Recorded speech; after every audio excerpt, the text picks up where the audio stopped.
Sí, doctor, se le escucha. Gracias. Y nos vamos a dar inicio con nuestra clase del día de hoy, recordándoles que tienen hasta hoy a medianoche para em, poder ingresar su tarea de la unidad número 3, tanto el foro como la tarea fueron extendidas hasta el plazo del día de hoy a las 11:59, atendiendo la solicitud que algunos de sus compañeros habían planteado, creo que gran parte, ¿no? Algunos de sus compañeros plantearon, ¿ya? Entonces, ¿qué nos quedaría pendiente aún? Nos queda un foro, ya no tareas. Recuerden que la última semana no tenemos tareas, sino foro y el trabajo final. ¿En qué va a consistir los trabajos que tenemos? A ver, respecto al foro, vamos a tener una pregunta, ¿ya? Que hoy la vamos a avanzar. Vamos a ver el tema de las tachas de testigos. Entonces, sobre eso mm, será la pregunta del foro del foro de la última semana, ¿ya? Y respecto a nuestro trabajo final, pues va a ser sobre un caso práctico, ¿ya? Que tiene que ver con el tema de la valoración de la prueba. No es nada difícil, no nos vamos a complicar con citas. Si ustedes em, consideran de que es necesario incorporar doctrina, pues bienvenido. Lo que la finalidad de este trabajo es que yo vea la capacidad práctica que adquirieron respecto a la valoración de la prueba. Entonces, el caso práctico va a ser una disputa por el incumplimiento de un contrato de compraventa, ¿ya? Va a haber una descripción en la cual va a estar un demandante, evidentemente, que va a interponer una demanda contra un demandado, alegando el incumplimiento de un contrato de compraventa de un vehículo, ¿ya? A criterio del demandante. No se preocupen porque todas las disposiciones igual se las hago llegar al WhatsApp y se las hago llegar en plataforma. Según el demandante, el vehículo entregado no corresponde al descrito en el contrato. Y por otra parte, la demandada afirma haber cumplido con lo pactado.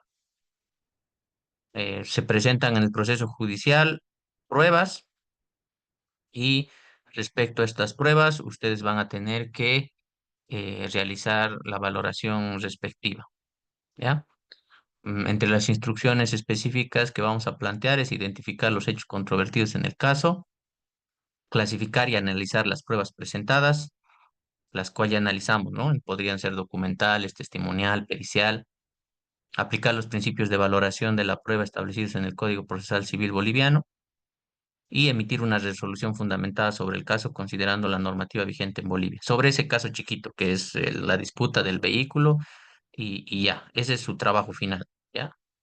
La fecha de entrega del trabajo final, máximo 5 planas, máximo. No puede pasar de 5 planas, hoja tamaño carta interlineado 1.5 PDF, Times New Romance, numeral 12. Ahora, si lo hacen en 3 hojas y se entiende, bárbaro, no pasa nada, ¿ya? Ese va a ser su trabajo final.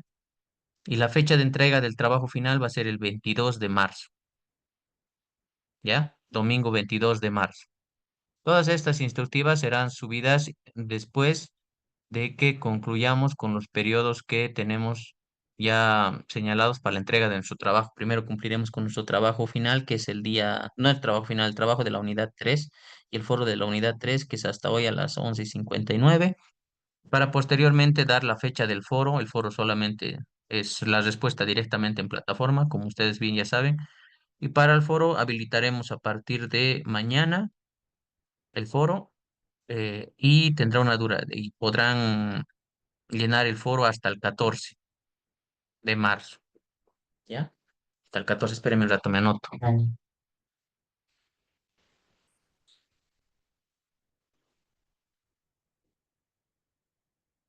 A ver, de la unidad 3 tenemos las tareas, el plazo señalado es hasta hoy a las 11:59. Foro y tarea 3. El último foro que la instructiva les mandaré hoy mismo o a más tardar mañana, es hasta el 14 de marzo la entrega del último foro. Ya no tienen tarea de última semana, solo foro, que es la respuesta, escribirla directamente en plataforma. El último foro se habilita mañana hasta el 14 de marzo. El trabajo final es se habilita igual mañana la plataforma y la fecha de entrega es el 22 de marzo. ¿Qué consiste el trabajo final? Aplicación de la valoración de la prueba en un caso súper sencillo, específico, con 4 pruebas que se les va a dar. Siguen las instructivas, máximo del trabajo, 5 planas, lo máximo, no se puede pasar de 5 planas, y mínimo 3 planas. ¿Ya? Ese es su trabajo final. Quiero ver el razonamiento sobre las pruebas y la instructiva que se les brinde para el trabajo final, que es hasta el 22 de marzo. Las instructivas serán subidas a partir de mañana. No obstante a ello, ya les adelanté en qué consistirá el trabajo final, ¿no? Para los que recién ingresan, em, pues vamos a analizar un caso práctico, que es la disputa por el incumplimiento de un contrato de compraventa. La descripción del caso: el demandante interpone una demanda contra la demandada alegando el incumplimiento de un contrato de compraventa de un vehículo. Según el demandante, el vehículo entregado no corresponde al descrito en el contrato. Por su parte, la demandada afirma haber cumplido con lo pactado. En el proceso se presentan las siguientes pruebas: contrato de compraventa firmado por ambas partes, fotografía del vehículo tomados por el demandante, peritaje mecánico solicitado por el demandante y testimonio de un tercero que presenció la transacción. ¿Cuáles son las instrucciones? Identificar los hechos controvertidos en el caso, clasificar y analizar las pruebas presentadas entre documental, testimonial o pericial, súper fácil. Aplicar los principios de valoración de la prueba establecidos en el Código Procesal Civil, como por ejemplo el principio de legalidad y razonabilidad, y emitir una resolución fundamentada sobre el caso considerando la normativa vigente boliviana. Listo, ese es su trabajo. Máximo 5 planas, normal 3 planas, hasta el 22 de marzo. Trabajo final, si no estoy mal, el trabajo final es sobre 35 puntos, ¿verdad? No sé si alguien me ayuda, no recuerdo.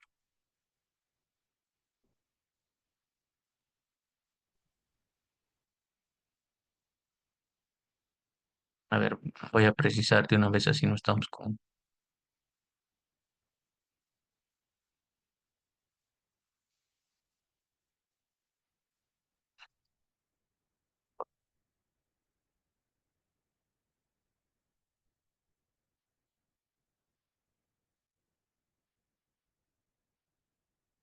Sí, el trabajo final es sobre 35 puntos. Las instructivas serán habilitadas a partir de mañana para el trabajo final. Puede entregarlo hasta el 22 de marzo.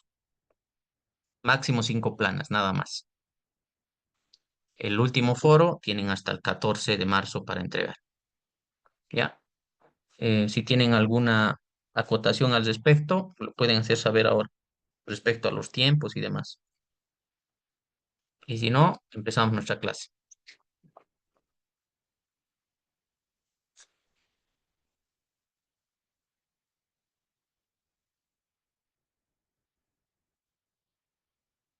Bueno, a ver, ¿dónde nos quedamos? Seguimos con el análisis de la prueba. Nos quedamos en la confesión.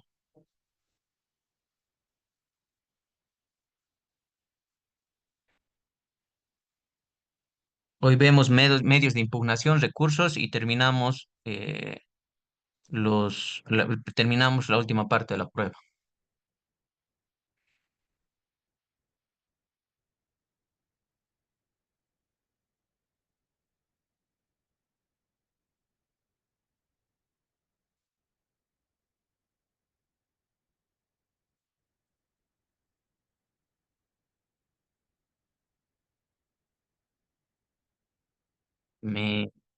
Dicen si pueden observar la imagen, por favor.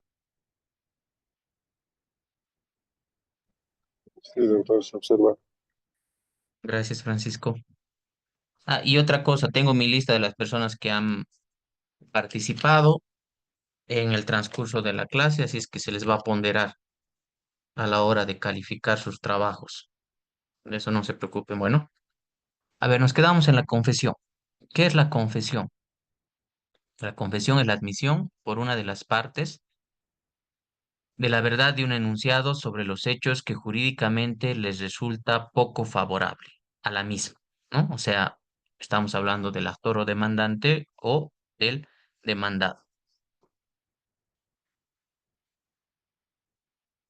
¿Cuál es la definición y clasificación de la confesión? ¿Qué implica la confesión? La confesión implica la admisión total o parcial de la veracidad de un hecho personal o de conocimiento de una de las partes misma que resulta desfavorable a su interés, el interés de la parte, ¿ya? Y favorable al interés del adversario. ¿Qué significa esto? Que si yo soy el actor o el demandante, ¿m? Esto va a va a ser desfavorable a mi interés y va a ser favorable a mi adversario. ¿Quién es mi adversario? El demandado. Si es al revés, pues va a ser favorable al demandante, ¿no? Y desfavorable al demandado.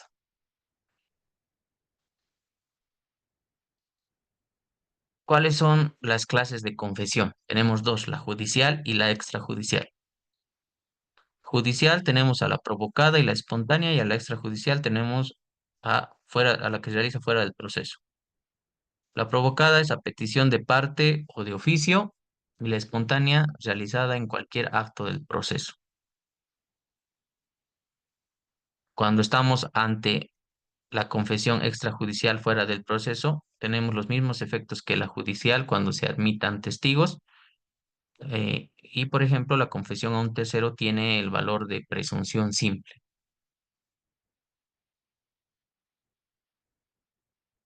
¿Dónde está establecido esto? ¿En qué artículo se regula? En los artículos 158 y 167 del Código Procesal Civil.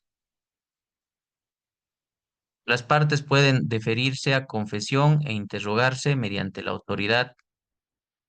A ver, esto lo vamos a... Debiéndose realizar este acto de manera personal, salvo las excepciones establecidas por ley.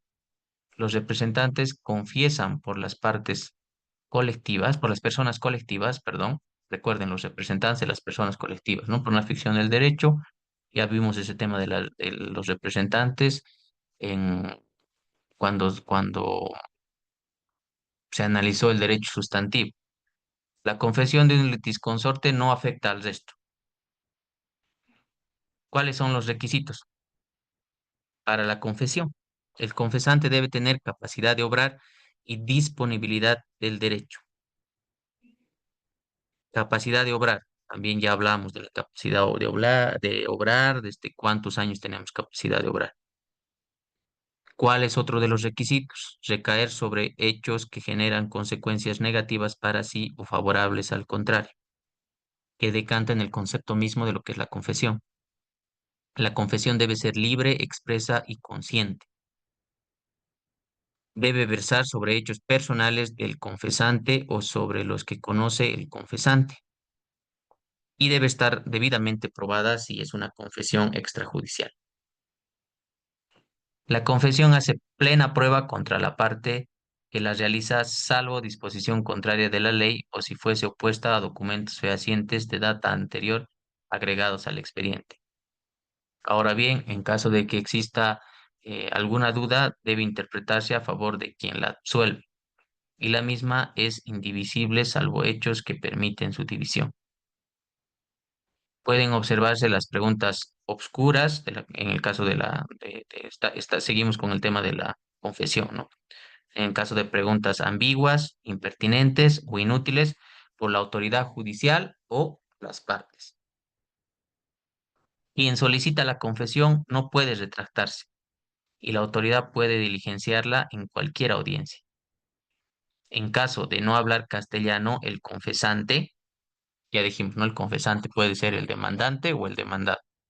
Deberá designarse un intérprete.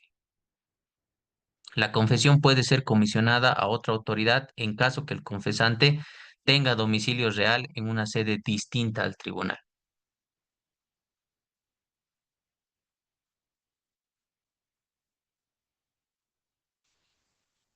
Ahora vamos a analizar la prueba testifical.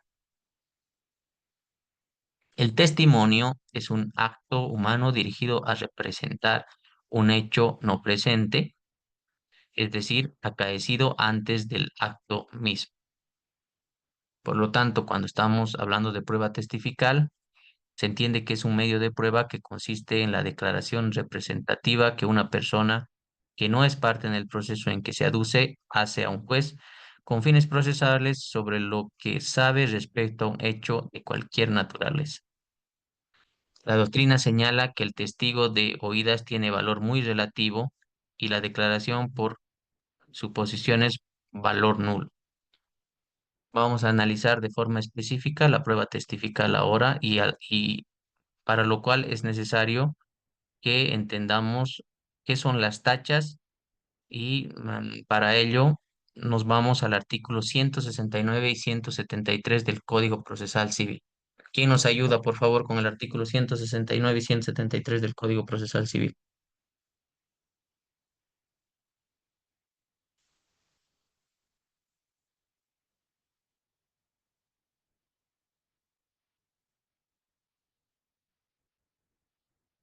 Para ingresar ustedes acá a la clase, ¿esperaron en sala o pueden ingresar de forma directa?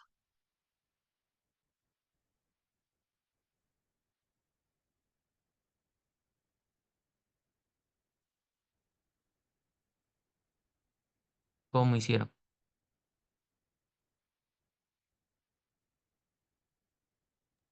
Directa, doctor. Ya, entonces no sé por qué no pueden ingresar los compañeros, no entiendo. A ver, le escribo. No ingresa, perdón. La admisión es automática.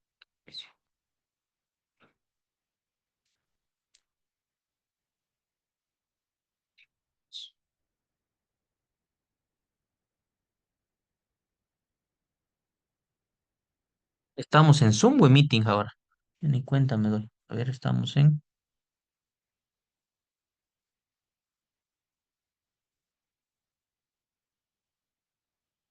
Ah, no, me confundí, perdón. Es, me están escribiendo en otra, creo que es en otra unidad, o es nuestra unidad, ya me confundí. Ustedes pueden leer el mensaje que dice no ingresa, doctor, buenas noches, o es otro grupo. Sí, doctor, están escribiendo, dicen que no ingresan, doctor, pero estamos en Zoom. ¿Se puede Pero ingresar ese es de nuestro. manera directa? Sí, es nuestro grupo, doctor. Ah, ya, de gana borré mi mensaje. Forma automática.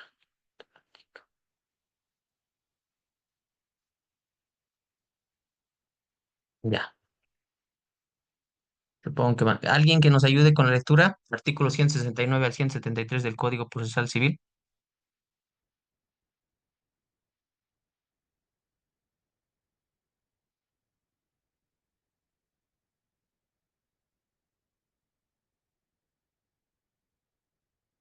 José Alfredo, por favor, si nos puede ayudar. Muy bien, doctor, sí, estoy. Parece que hay algún inconveniente con él. No puedo, disculpe, doctor, no puedo abrir mi código procesal. Ya, no, no hay ningún problema. El ¿Quién nos internet puede ayudar? está ahí, sí. A mí también me ha costado un poquito entrar. Tal vez aquí está lloviendo, tal vez a veces usted sabe que Sí, entiendo. la No, no lluvia, se ¿no? preocupe. Pero si no, con Sí, todo sí, gusto, no, doctor. no, no se preocupe. Alguien que nos pueda colaborar, por favor, artículo 169 al 173 Código Procesal Civil.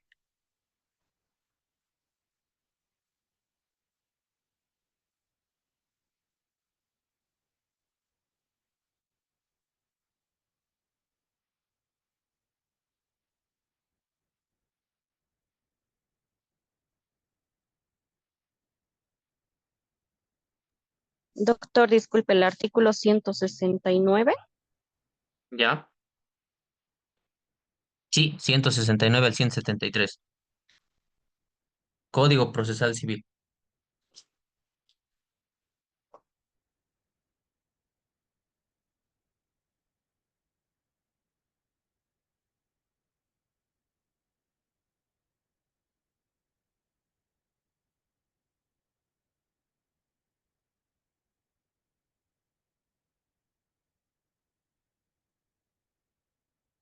Y mientras alguien va buscando, avanzamos con las tachas, ¿ya? ¿Qué son las tachas? Doctor, ya lo Sí, tengo el artículo. por favor. 169. Perdón.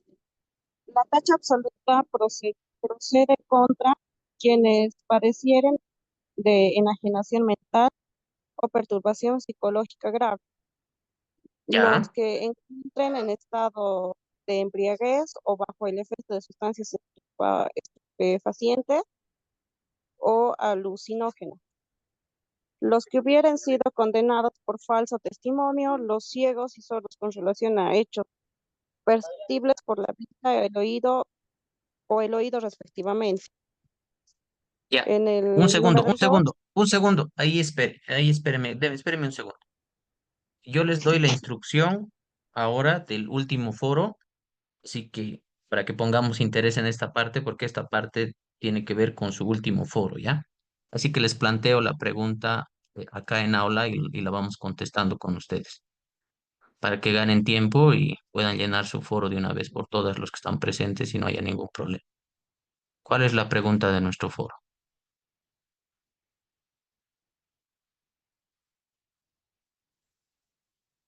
Esta es la pregunta de nuestro foro.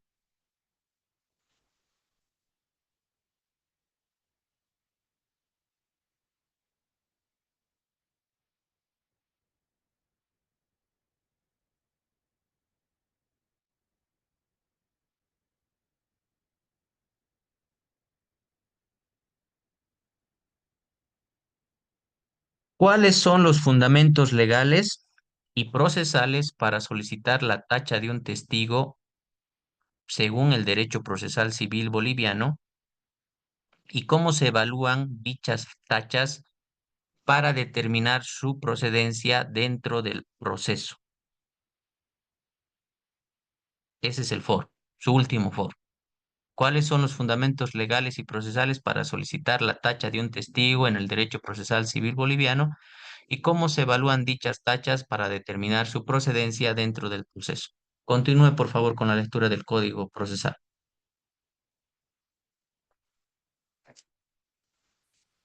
mm, numeral 2, la tacha relativa procede contra el pariente en línea directa, así como el pariente colateral hasta el cuarto grado de consanguinidad o segundo de afinidad y el derivado de vínculos de adopción. 2, el Ya, dependiente de la parte que lo ofreciera. ya. Continúe. 3, quien tuviera interés directo o indirecto en el litigio por sí mismo o por parentesco dentro de los grados establecidos en el numeral 1 de este párrafo. 4, los pupilos por, por sus tutores o viceversa. Quien tuviera litigio pendiente con la parte contraria a su presentante, el amigo íntimo de la parte que lo presentare o el enemigo manifiesto sobre la parte adversa, ser deudor o acreedor de alguna de las partes. Ya, ahí quedemos. ¿Cómo podemos comprobar que es un enemigo manifiesto? ¿Cómo ustedes probarían a un enemigo manifiesto? ¿Cómo identificarían un enemigo manifiesto?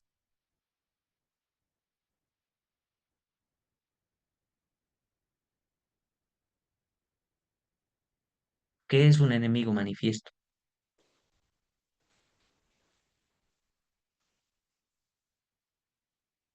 Oscar, ¿cómo identificarías a un enemigo manifiesto?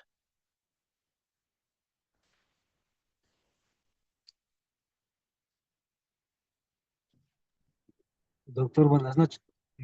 Tal vez yo Buenas pienso, noches. doctor, podría ser presentando alguna demanda que tenga contra el testigo, ¿no? Y se pueda tal vez demostrar. Claro, un O también proceso podría previo ser, podría ser, ¿no? sí, Un o proceso alguna previo, un declaración, conflicto previo o un conflicto que esté en sí, proceso. o Eso alguna creo declaración jurada, tal vez también podría ser, ¿no? una declaración jurada. Excelente, Oscar. Sí, gracias, doctor. Continuamos con la lectura, por favor.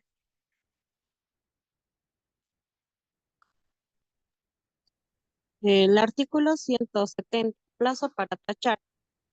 1. La parte interesada podrá tachar a los testigos de la contraparte dentro de los 3 días de haber sido notificada con la prueba testificada, propuesta en la demanda o en la reconvención. Pasado este plazo, caducará el derecho de tachar. 2. La prueba de tacha se producirá únicamente en audiencia. Ya.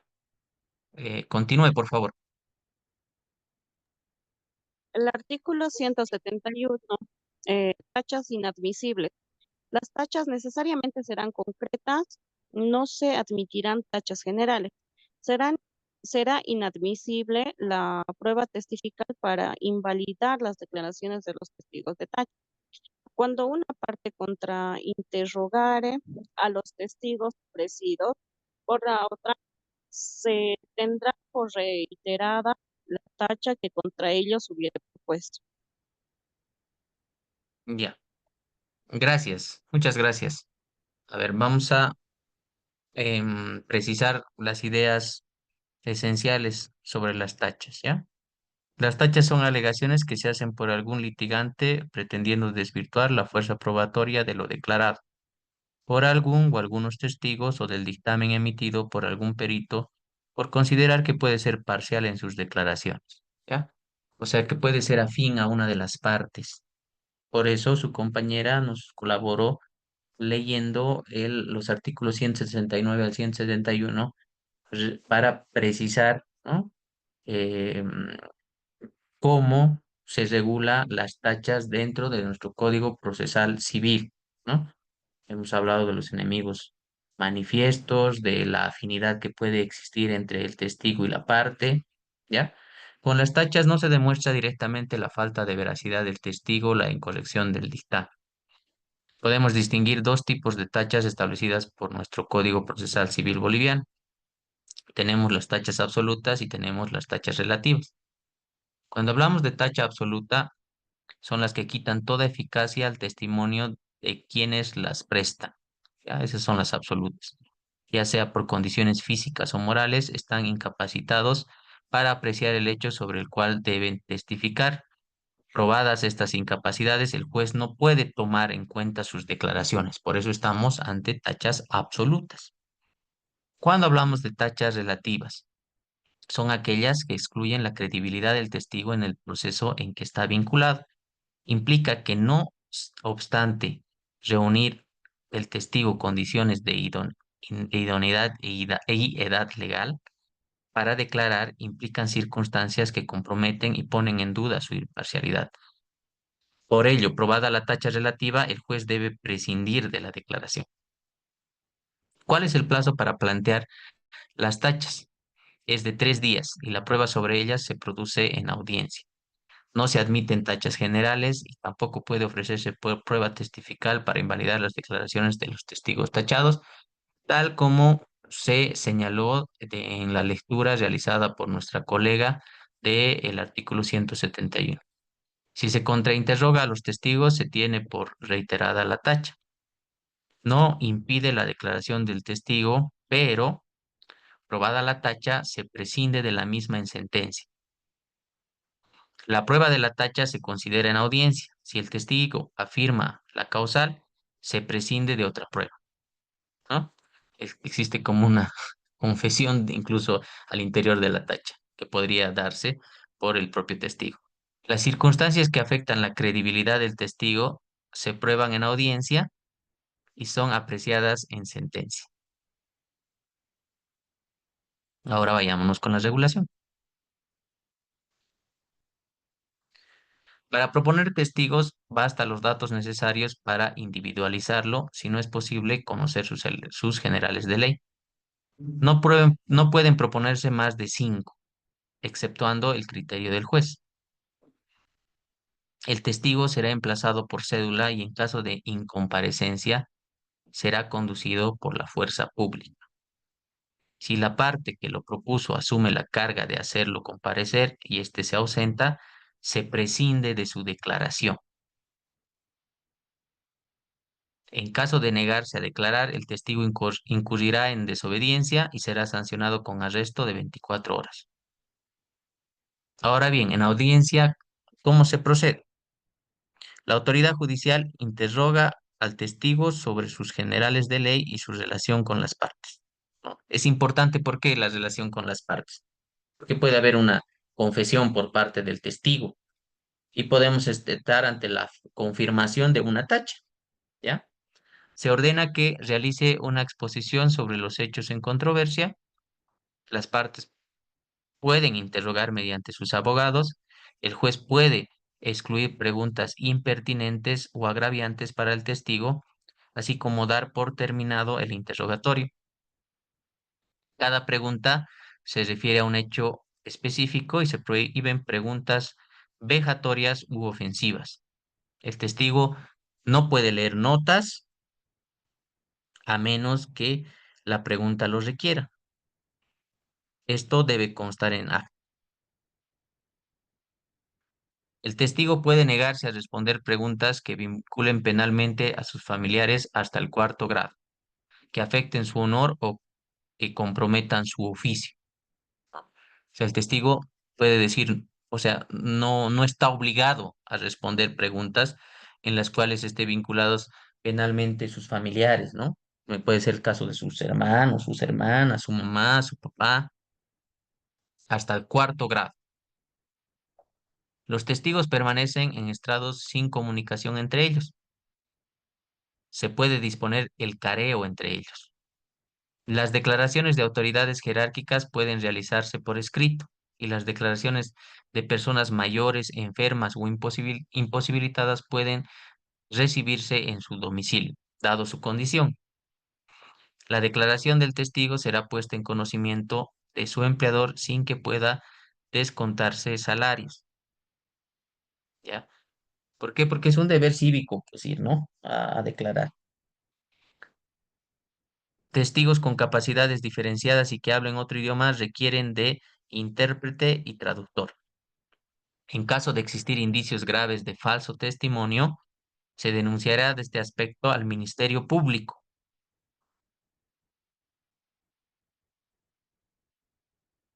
Ahora vamos a ver la inspección y reconstrucción de los hechos. ¿Qué se entiende por inspección o reconocimiento judicial? Una diligencia procesal practicada por un funcionario judicial con el objetivo de obtener argumentos de prueba para la formación de su convicción, mediante el examen, la observación con sus propios sentidos de hechos ocurridos durante la diligencia o antes, pero que subsisten, o de rastros o huellas de hechos pasados y en ocasiones de su reconstrucción. Por eso estamos ante la inspección y reconstrucción, tal como su nombre lo señala. ¿Dónde está regulada la inspección y la reconstrucción? En los artículos 187 al 192 del Código Procesal Civil. Se pueden inspeccionar lugares o cosas según el caso. Fijándose el objeto de la prueba, se señala nuevo día y hora dentro de los 10 días siguientes. Si existe urgencia, la notificación se realizará con un día de anticipación. Las partes pueden realizar las observaciones que consideren necesarias. En caso de no asistir, no se suspende la inspección. Concurren a esta partes, peritos, testigos que se realizarán las explicaciones de hecho y técnicas según el caso. También puede procederse a la reconstrucción bajo la dirección del juez.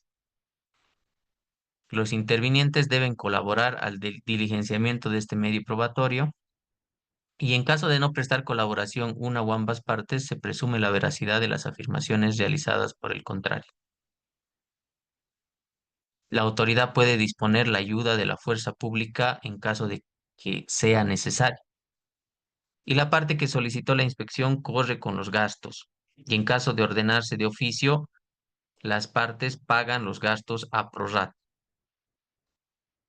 ¿Qué significa que se paguen los gastos a prorrata?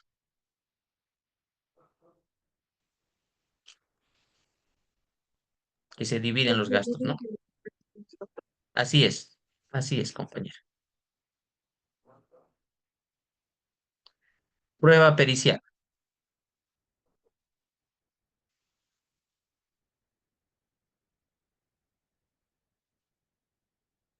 Cuando la cultura del juzgador no es adecuada para ocuparse de los rasgos técnicos o científicos específicos de los hechos litigiosos, es necesario complementarla.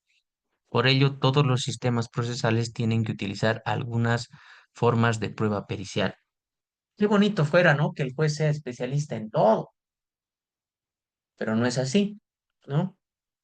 Apenas le alcanzó al juez a un juez idóneo, eh, en el caso de que hablemos de un juez idóneo de estudiar bastantes años, de especializarse para ser juez, como para que pueda tener otros conocimientos, que sería ideal, pero que en la práctica es muy difícil que tengamos personas formadas en la multidisciplinariedad, ¿verdad? Y como no se tienen ese conocimiento técnico, pues es necesario, ¿no? Acudir a técnicos, a personas que hayan estudiado al respecto, que sean especialistas, que sean peritos, cosa que no ocurre con un juez, porque ya dijimos, ¿no? Si fuese de forma ideal, bueno sería que el juez sepa todo.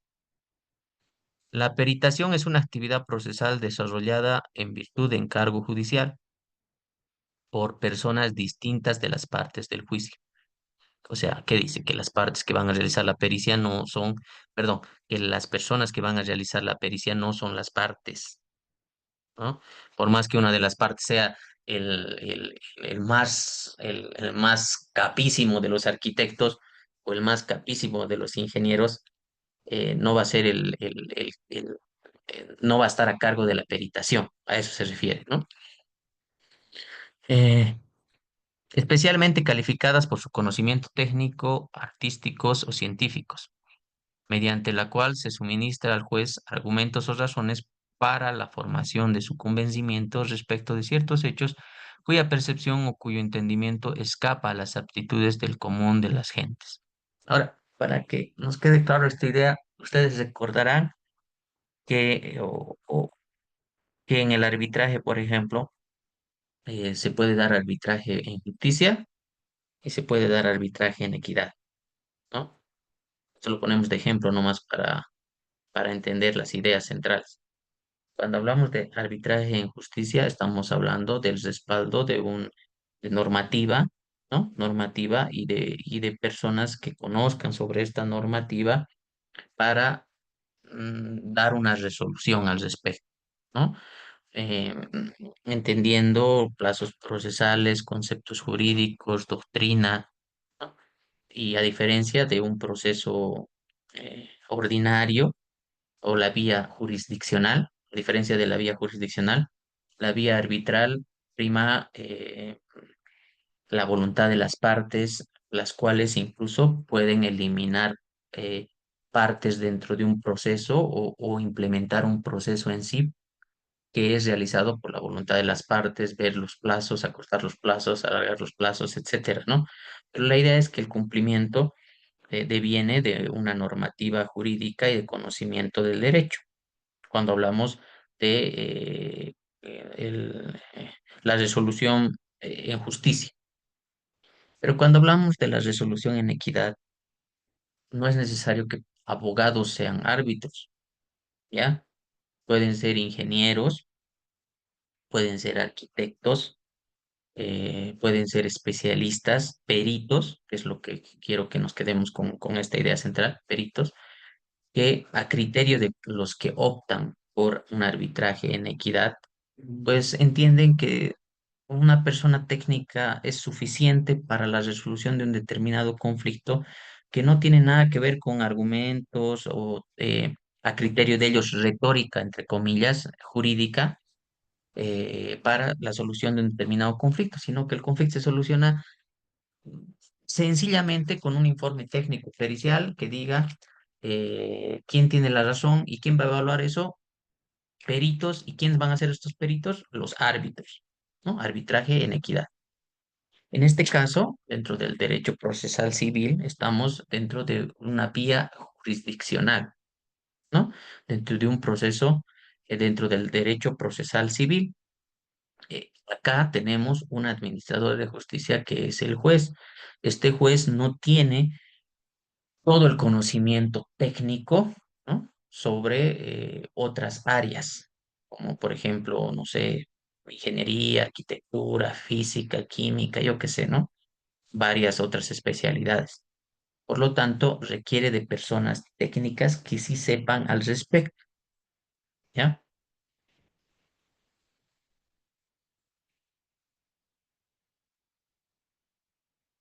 Es admisible cuando se requieran conocimientos en algún arte, ciencia, industria o técnica.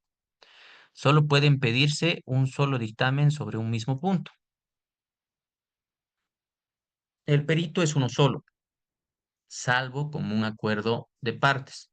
La autoridad judicial puede consultar a comunidades académicas. ¿Qué significa comunidades académicas? La autoridad judicial puede consultar a comunidades académicas. ¿A quién puede consultar? ¿Qué es una comunidad académica? Las Doctor, universidades. sí, adelante. Adelante. ¿Qué es una Adelante, comunidad doctor. académica? Sí, adelante, por favor.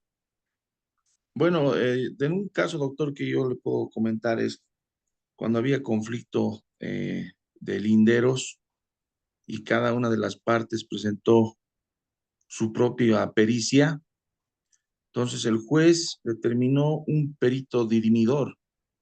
En este caso, mandó una, una invitación a la Escuela Militar de Ingeniería, donde se presentaron los peritos y ellos emitieron un informe eh, al juez para que se pueda dirimir las pericias presentadas tanto por la parte demandante como la parte demandada. Y en ese caso se acudió a un perito dirimidor. Ya, Eso genial. El perito dirimidor. Excelente. Es, el ejemplo nos ayuda a entender lo que estamos analizando el día de hoy, pero cuando hablamos de comunidades académicas, ¿a qué específicamente nos estamos refiriendo? Comunidades Buenas noches, académicas. doctor. Buenas noches, doctor. Yo pienso que cuando se habla, ¿no?, que la autoridad judicial puede consultar a comunidades académicas, a mi parecer se referiría, ¿no? Por ejemplo, la escuela de jueces, ¿no? Porque tienen un alto estándar, no siempre están publicando sentencias constitucionales, también están al día con los comentarios jurídicos, las publicaciones de los artículos jurídicos que realizan, ¿no? Pienso que también se debe a eso. ¿Será que se puede consultar al colegio de abogados, al colegio médico, al El colegio colegio médico de también. arquitectos? También tienen, ¿no?, una valoración que realizan, ¿no? Por ejemplo, al colegio de médicos cuando se va a realizar cualquier tipo de investigación, ¿no? Simplemente eso, doc. Ya, muchísimas gracias. Excelente, genial. Gracias por sus acotaciones. La autoridad valorará la prueba considerando la competencia y principios técnicos y científicos, pudiendo apartarse del dictamen de manera fundada. El pago de honorarios los cubre la parte solicitante, en caso de haberse dispuesto de oficio por ambas partes o por una con posterior adhesión, el pago se realizará a prorrata. Esa es la ley, la norma general. En caso de que exista un acuerdo, eh, prorrata por ambas partes.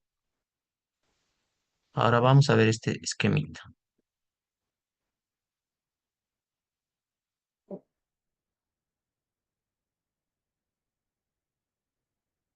Primero, estamos ante la proposición con puntos de pericia. El juez resuelve en audiencia preliminar la procedencia. se designa un perito fijando los puntos de pericia, fijándose un plazo para el dictamen. El perito acepta el cargo dentro de 3 días desde su notificación bajo juramento. O sea, tiene 3 días para aceptar, a eso se refiere, ¿ya? Si no acepta el cargo dentro de 3 días, obviamente se debe nombrar a otro perito. El perito puede inhibirse o puede ser recusado por las partes por las mismas causales previstas para el juez o por carencia de idoneidad. En caso de rehusarse a presentar dictamen o no dictarse, el perito es removido, pagando diligencias frustradas y con condena de daños y perjuicios. ¿Por qué? Porque en una primera instancia el perito ya ha aceptado, ¿no? Y cuando dice que tiene las mismas causales previstas para el juez, nosotros entendemos que el juez está obligado a resolver un caso en concreto, ¿verdad? En este caso, existe un compromiso por parte del perito y por ello se debe dar un dictamen, ¿ya? Un dictamen pericial. Debe dictarse este dictamen pericial. Si el objeto de pericia permite un dictamen inmediato, se lo hará de tal manera en audiencia o por escrito. La autoridad judicial también puede ordenar de oficio o a petición de las partes planos, reproducciones y exámenes científicos. Las partes pueden solicitar ampliaciones, aclaraciones o impugnar. ¿Qué cosa pueden impugnar? El dictamen pericial. ¿Cuál es el plazo? El plazo que tienen las partes es de 3 días. La autoridad judicial puede requerir también ampliaciones o aclaraciones, o sea que no solo las partes pueden solicitar aclaraciones o ampliaciones, ¿no? Sino también de oficio la autoridad judicial. Puede disponerse un nuevo peritaje a petición fundada de, ¿ya? Se debe justificar en ese caso, ¿qué cosa? La necesidad.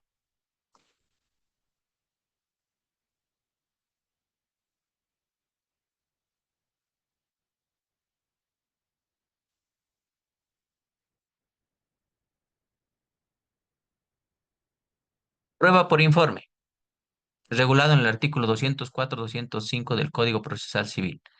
Los informes emitidos por entidades públicas o privadas constituyen prueba sobre puntos claramente establecidos inherentes a sus archivos y registros. No se admite esta prueba si se pretende sustituir un medio de prueba que corresponda por ley o por la naturaleza del hecho. Los abogados y representantes pueden solicitar en cualquier oficina copia legalizada, fotocopia autenticada del documento que les interese, informando el proceso en el que se presentará o la finalidad que debe ser lícita. La parte contraria puede proponer el contenido necesario del informe solicitado e impugnar la falsedad del informe presentado por la parte contraria.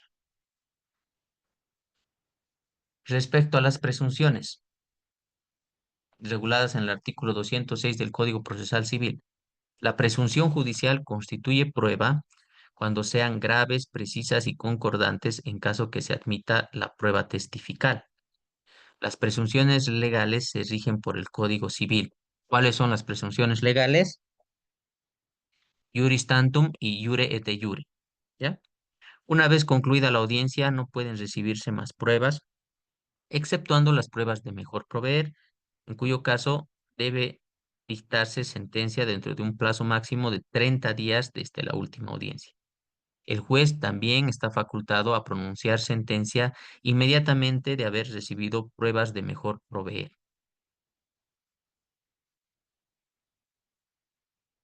Con ello, terminamos la parte que nos faltaba de la prueba, que era la tercera y la última parte.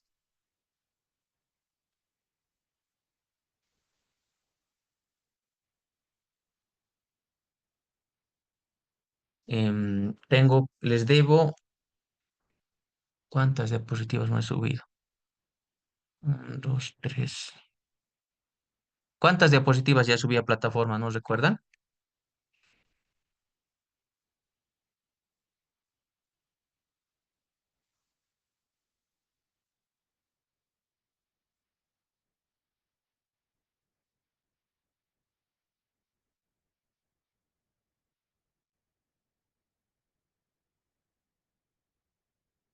Creo que me falta subir 5 diapositivas o 3. Creo que 3 más me falta o algo así. Bueno, ya me fijo plataforma para que estemos al tanto, ¿ya? Para que estemos en orden y puedan tener todo el material que se utilice en clase.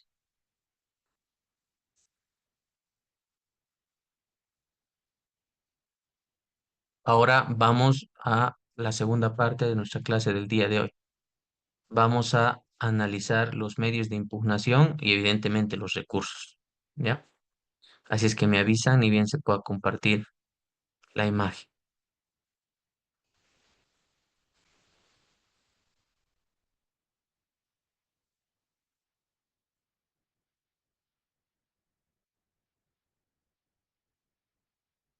¿Se observa?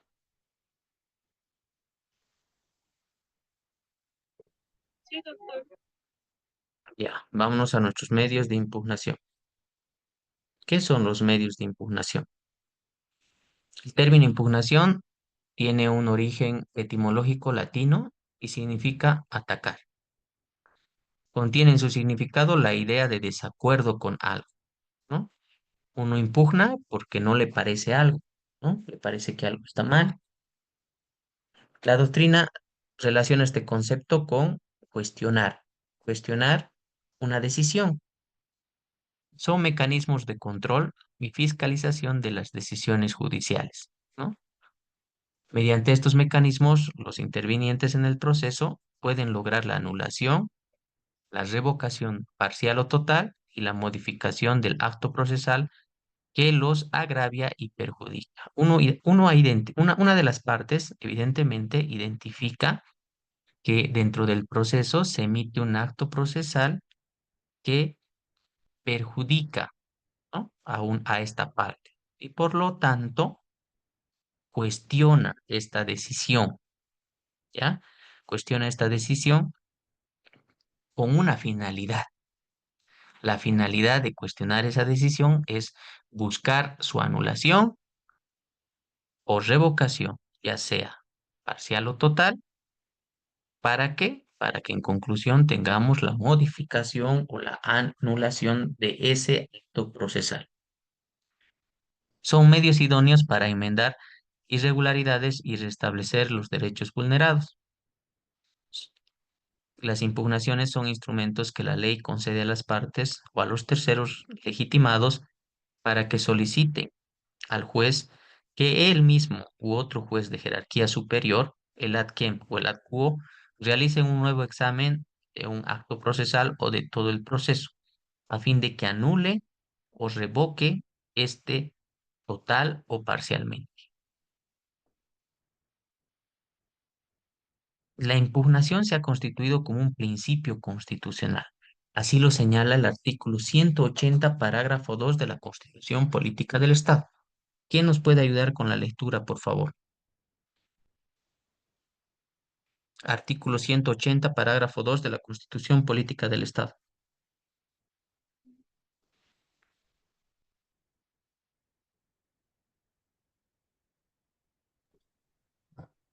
La palabra, doctor. Artículo Adelante. 180, parágrafo 2. Se garantiza el principio de impugnación en los procesos judiciales. Excelente, muchas gracias. Entonces, es un derecho de directa aplicación, está constitucionalizado, ¿no? Y como bien sabemos, dentro de la historia ya no estamos en un estado, en un estado legicentrista, sino ya estamos en un estado constitucionalista. Por lo tanto, los derechos emitidos, señalados en la Constitución Política del Estado son de directa aplicación.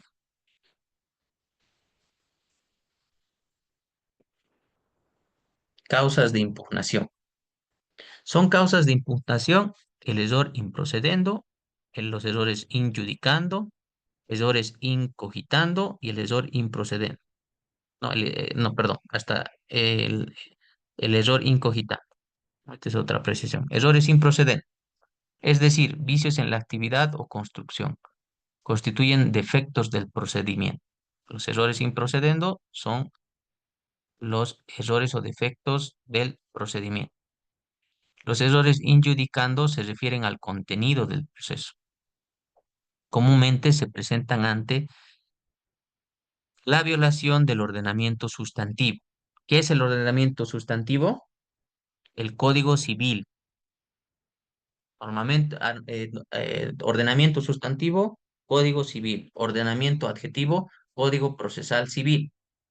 Ordenamiento sustantivo, Código Penal. Eso es solamente como ejemplo, ¿no? Para que entendamos. Ordenamiento adjetivo, Código Procesal Penal. Cuando exista la aplicación indebida de una norma, inaplicación o interpretación errónea. ¿Cuáles son los errores incogitando? Esta se refiere a vicios en el razonamiento, como por ejemplo, ausencia o defectos de una de las premisas del silogismo jurídico, violación de la regla de la lógica, ausencia o defectos de una de las premisas del silogismo jurídico. En ese caso estamos ante ¿qué?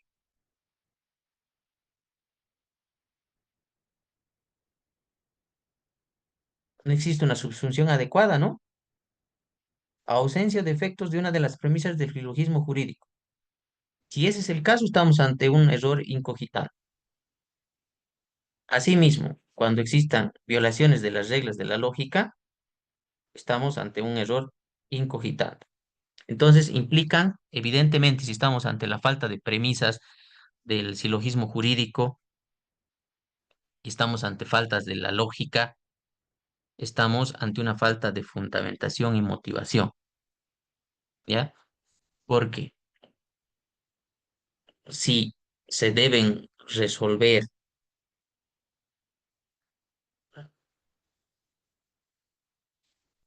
tres pretensiones, digamos, ¿no? Ejemplo, tres pretensiones, y solo el juez resuelve una. ¿Será que estamos ante violación de la lógica? ¿No? El juez tiene que resolver todo, ¿no? Tiene que decir esto no por tal razón, esto no por tal razón y motivo, esto no por tal razón y motivo. Tiene que existir un análisis no solo lógico de hecho, sino lógico de derecho. Análisis de hecho y de derecho, evidentemente. ¿Ya? Por eso estamos ante, evidentemente estamos ante la falta de una fundamentación y motivación. Asimismo, somos conscientes que son este tipo de derechos los que más se vulneran y el acto vulneratorio se materializa a través de la emisión de una resolución que nos da la cabida para que nosotros podamos acudir a la vía constitucional y la presentación de un amparo constitucional por falta de fundamentación y motivación al identificar la violación, ¿no? La violación de los derechos, ¿no? Los derechos que tenemos, ¿no? Como por ejemplo es el hecho de que no se haya resuelto de forma adecuada todas las pretensiones. Este es un ejemplo, evidentemente. El error improcedendo opera sobre un campo externo, formal, configurativo del proceso, y el error injudicando lo hace sobre la sustancia tratada mediante el fallo. Impugnaciones. Tenemos impugnaciones según el objeto de impugnación. Vamos a ver aquí toda la clasificación. Cuando hablamos de recursos, ¿estamos ante impugnaciones? Sí. ¿Ya? Cuando hablamos de recursos, estamos ante impugnaciones. Las impugnaciones las podemos clasificar según el objeto de impugnación, según el vicio que atacan y según el órgano que resuelve. Según el objeto de impugnación, tenemos remedios y tenemos recursos. Remedios. Piden un nuevo examen al proceso o un acto procesal exceptuando resoluciones. Por ejemplo, ¿cuáles serían estos remedios? Si hacemos la clasificación según el objeto de impugnación. Oposición a pruebas, por ejemplo, ¿no? Tachas, nulidad, impugnación de perito, ¿ya? En ese caso estamos ante remedios. ¿Cuándo estamos ante recursos? se dirigen exclusivamente con actos procesales contenidos en resoluciones. Cuando estamos en remedios, cuando no estamos hablando de resoluciones, sino estamos hablando de un acto procesal, pero no de las resoluciones. ¿Ya? Cuando hablamos de los recursos, sí estamos hablando del contenido en las resoluciones. Por ejemplo, tenemos recurso de reposición, apelación y casación. Según el vicio que atacan, tenemos ordinarios y extraordinarios. Estamos ante los ordinarios cuando atacan cualquier vicio o error. Por ejemplo, la apelación, ordinarios. Según el vicio que atacan, extraordinarios, cuando atacan la resolución por causales específicas. Por ejemplo, la casación. La casación entonces es una impugnación extraordinaria según el vicio que se ataca.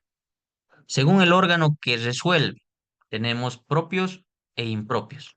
Propios, cuando es un órgano diferente el que resuelve la impugnación. No, esto está mal, ¿no? Propio sería, es el mismo órgano el que resuelve la impugnación. Eso es propio. Si es el mismo órgano que resuelve la impugnación, ¿estamos ante qué? Ante, por ejemplo, el recurso de reposición. Porque ¿quién va a resolver el recurso de reposición? ¿Mm? El mismo. ¿Mm? El mismo órgano. Por ejemplo, también estamos ante el recurso de nulidad. Y los impropios es un órgano diferente el que resuelve la impugnación. En ese caso, estamos, por ejemplo, ante la apelación y la casación. A ver, esta partecita me anoto, denme un segundo para que lo corrija y les dé esta diapositiva, lo suba al sistema. ¿Qué número de tablita es esta? Arreglar. Ya. ¿Cuáles son los presupuestos para la impugnación? Los presupuestos pueden distinguirse desde dos puntos de vista. Primero, requisitos de admisibilidad y los requisitos de procedencia. Cuando hablamos de los requisitos de admisibilidad, son aquellos que atañen a la forma y son la interposición ante el órgano jurisdiccional que cometió el vicio o error en el acto procesal de resolución. Observar el plazo previsto para cada medio impugnatorio y observar la formalidad exigida por ley. Estos son los presupuestos, las cosas que tenemos que tener en cuenta previamente, ¿no? Requisitos de procedencia relacionados a los contenidos de fondo cuya presencia es indispensable. Por eso estamos hablando de un presupuesto. Sin presupuesto no podemos hablar de la impugnación. Por eso son presupuestos para la impugnación. Agravio o gravamen. Se debe identificar cuál es el agravio, cuál es el gravamen cometido en la resolución. Por ejemplo, ¿qué significa esto? Insatisfacción respecto a la pretensión procesal, sea por vicio de procedimiento o injudicando. Legitimidad, interés de las partes para ejercer este derecho. Y la fundamentación, justificación del pedido de ineficiencia e invalidez, así como su trascendencia y cuál es el agravio causado. ¿Cuáles son las consecuencias de la impugnación? Al respecto, Juan Carlos Hitters señala las siguientes consecuencias. Interrumpe la concreción de la res judicata. ¿Qué es la res judicata? Ya hablamos de la res judicata. Hablamos de la res judicata material y la res judicata formal, solo que con un otro nombrecito.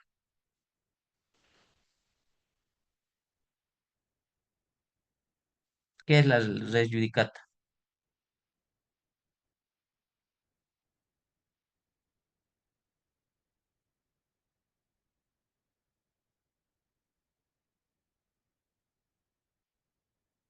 ¿Qué es la res judicata? Hablamos de la res judicata formal y la res judicata material. La cosa juzgada. Prorroga los efectos de la litispendencia, es otra de las consecuencias de la impugnación. En ciertos casos determina la apertura de la competencia del superior, en caso de que estemos ante el efecto devolutivo, y en ciertos casos imposibilita el incumplimiento del fallo, en caso de que estemos ante el efecto suspensivo. Limita el examen del ad quem en la medida de la fundamentación y del agravio. ¿Quién es el ad quem? También ya vimos. ¿Qué es el ad quem y qué es el acuo? ¿Qué significa que limite el examen del ad quem en la medida de la fundamentación y del agravio como consecuencia de la impugnación?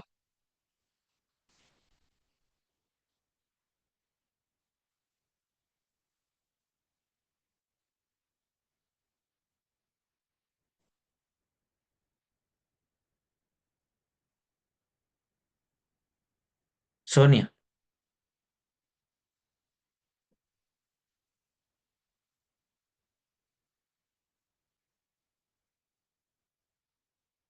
¿será que si yo solo presento un agravio,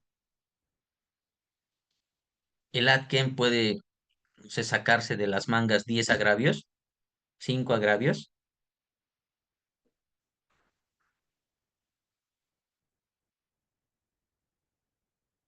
¿O cómo es el asunto?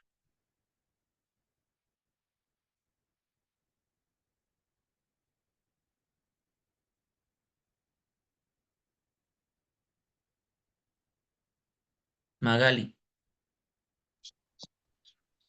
Hola, doctor. Solamente se mm, tendría que referir al agravio que ha indicado dentro del memorial, ¿no?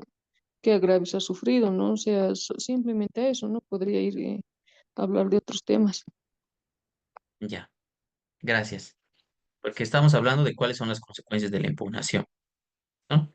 Y aquí entramos al debate, verdad material y verdad formal,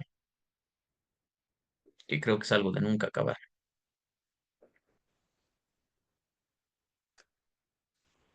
¿Cuáles son los efectos? Los principales efectos reconocidos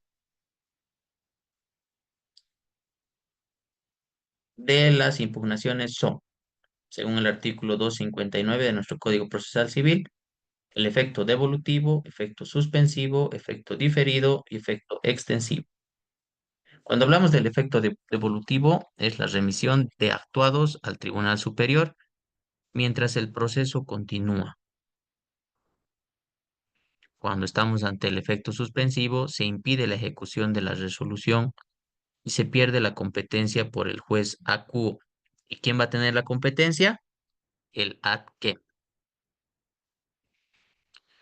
Efecto diferido, en cuyo caso se anuncia el recurso para fundamentar los agravios junto a una eventual apelación de sentencia.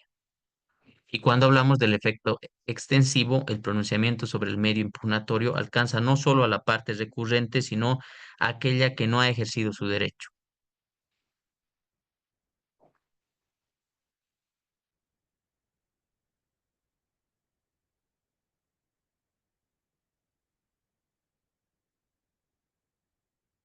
Y ahora sí, a ver si nos alcanza el tiempo, vamos a analizar la última parte, que son los recursos.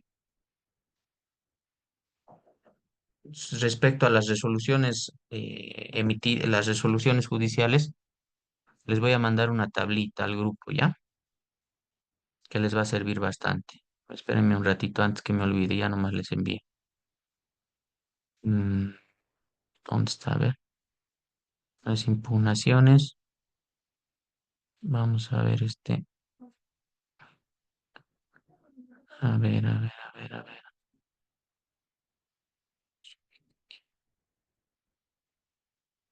Dime un segundo. Pensé que lo había separado.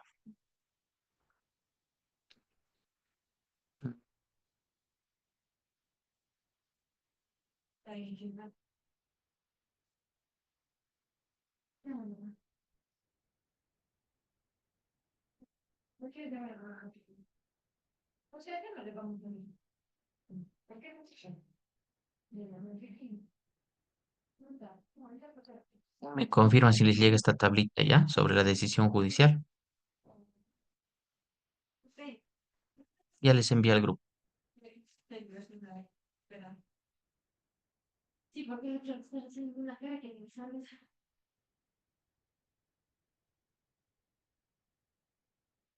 Ya les llegó, ¿no?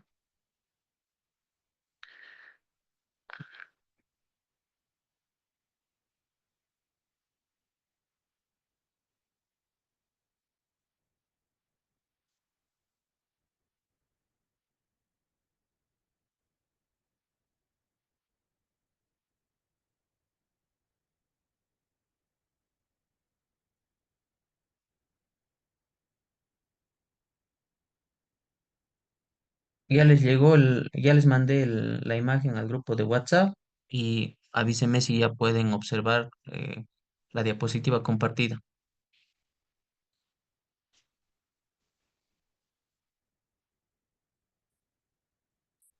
De recursos, ¿no, doctor?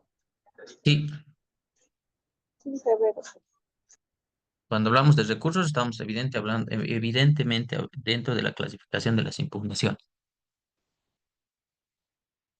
¿Qué son los recursos? Son instrumentos destinados a cuestionar la arbitrariedad y el error judicial, dirigidos a lograr la revisión de lo resuelto a efecto de que sea revocado, invalidado o modificado total o parcialmente. Con este concepto, evidentemente, entendemos que cuando hablamos de recurso estamos hablando de impugnación.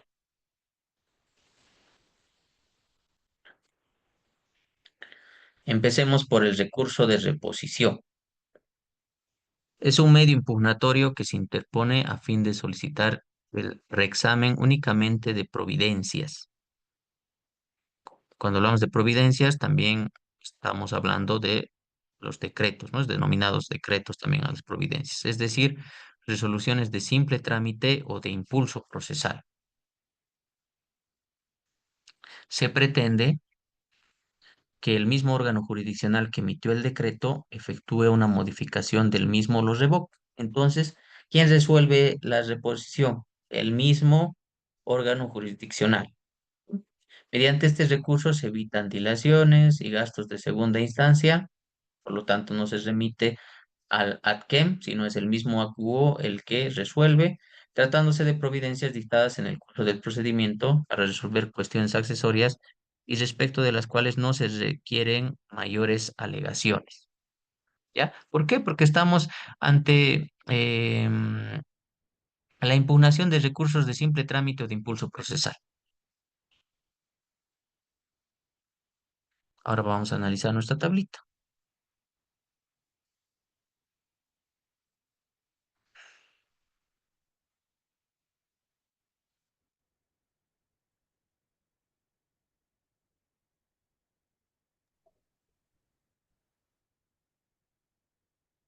Procedimiento del recurso de reposición. Entonces, están abriendo. Señalado en el artículo 253 al 255 del Código Procesal Civil, la interposición de el recurso de reposición se puede realizar incluso en ejecución de sentencia, contra providencias y contra autos interlocutorios. Cuando hablamos de contraprovidencias, tenemos los de forma verbal y por escrito. Verbal en audiencia y puede resolverse sin sustanciación, cuando hablamos de que es resuelto en audiencia. O sea, sin mayor formalidad, a eso se refiere, ¿no? Por escrito, dentro del plazo de 3 días desde su notificación con la providencia, traslado para que sea contestado en el plazo de 3 días y contestado o no, ¿no? Se dicta resolución. Contra autos interlocutorios. Estamos ante el recurso de reposición con alternativa de apelación, ¿no? Planteamos recurso de reposición. Sus micrófonos, por favor.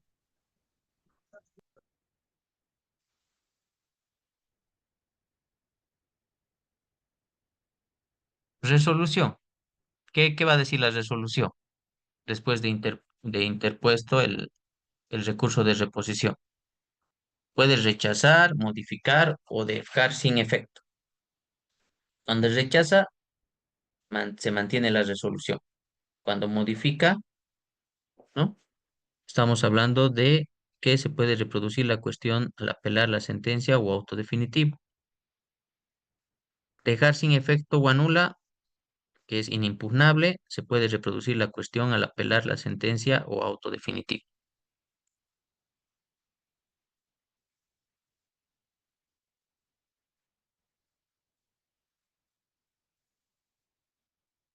Ahora vamos a ver el recurso de apelación. Es un recurso ordinario. No exige causales especiales para su formulación. Vertical o de alzada es resuelto por el superior en grado. Estamos hablando del ATQUEM, concebido exclusivamente para solicitar el examen de autos o sentencias, es decir, resoluciones que contengan una decisión del juez. Importa la existencia de un razonamiento lógico jurídico del hecho o de la norma aplicable a un hecho determinado. La apelación es el medio de gravamen típico que corresponde al principio de doble grado. eh, Da siempre lugar a una nueva instancia ante el juez superior. Principio de doble instancia, ¿no? Principio de doble instancia. La apelación es un medio de gravamen total, ya que produce en la segunda instancia la continuación no solo de la fase decisoria, sino también de la fase introductora, de manera que se elimina antes de que forme la cosa juzgada. No solo los errores de juicio del juez acuo o de primera instancia, sino también las deficiencias del material introductorio derivadas de la falta o mala dirección de la defensa de la parte vencida. ¿En resguardo de qué? Del principio de doble instancia.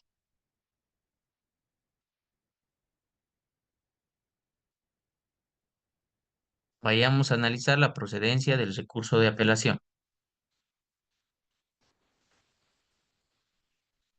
Recurso de apelación. Podemos estar ante la procedencia o podemos estar ante la improcedencia del recurso de apelación.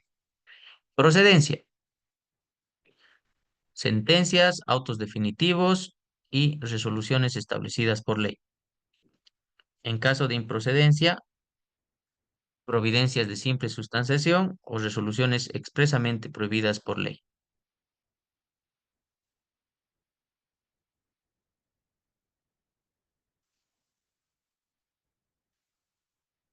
¿Cuáles son los efectos de la apelación? Los efectos están señalados en el artículo 259 al 260 del Código Procesal Civil. Tenemos el efecto suspensivo, devolutivo y diferido. Cuando hablamos del efecto suspensivo, este solo se da en el proceso ordinario, sentencias y autos definitivos. Cuando estamos ante efecto devolutivo, que se da en todos los demás casos. Cuando estamos ante el efecto diferido, el anuncio y posterior interposición en autos interlocutorios que resuelven cuestiones previas, autos interlocutorios que resuelven incidentes, resoluciones de proposición, producción, denegación y diligenciamiento de la prueba, y resoluciones que no corten el procedimiento posterior, señalado en el artículo 259 al 260 del Código Procesal Civil. ¿Quién nos puede ayudar con la lectura del artículo 259 y 260 del Código Procesal Civil?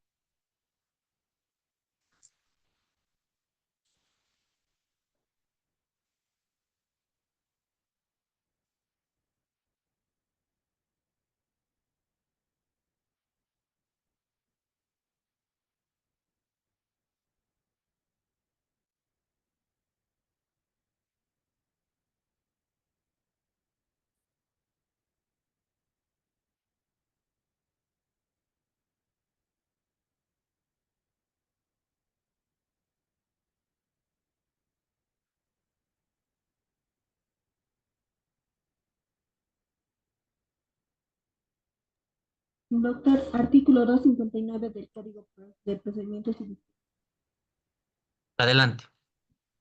El recurso de apelación sin perjuicio de lo establecido para la ejecución provisional de las sentencias y autos definitivos a que se refiere el artículo 402 de este código se concede. 1. En el efecto suspensivo, en cuyo caso la competencia de la autoridad judicial se suspende. desde que se expide el auto de concesión hasta que el tribunal de segunda instancia devuelve el expediente para que se cumpla lo resuelto por el superior en grado, impidiendo la ejecución de la sentencia o auto definitivo. 2.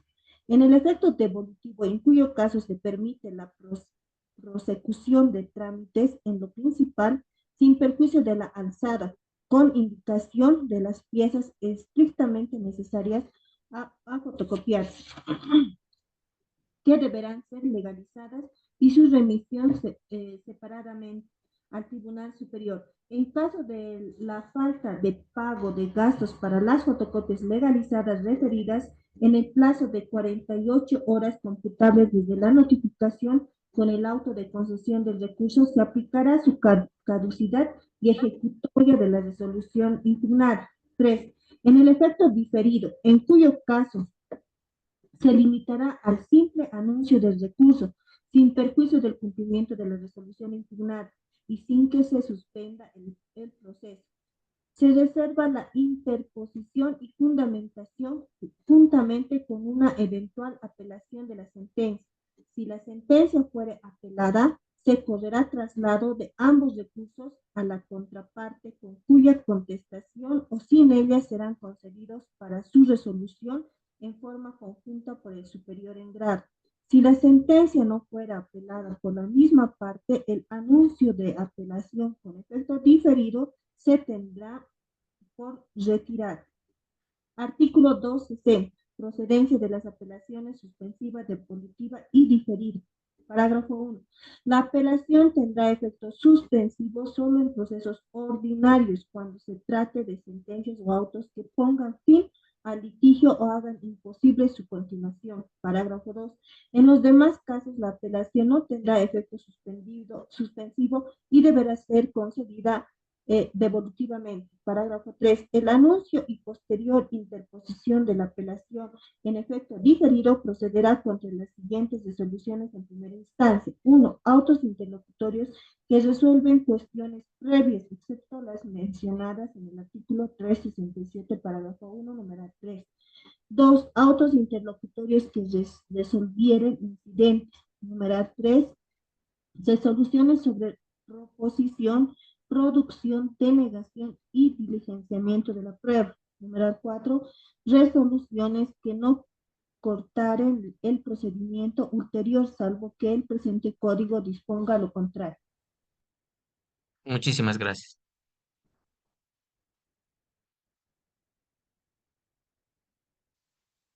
Ahora vayamos a ver el procedimiento del juez de primera instancia.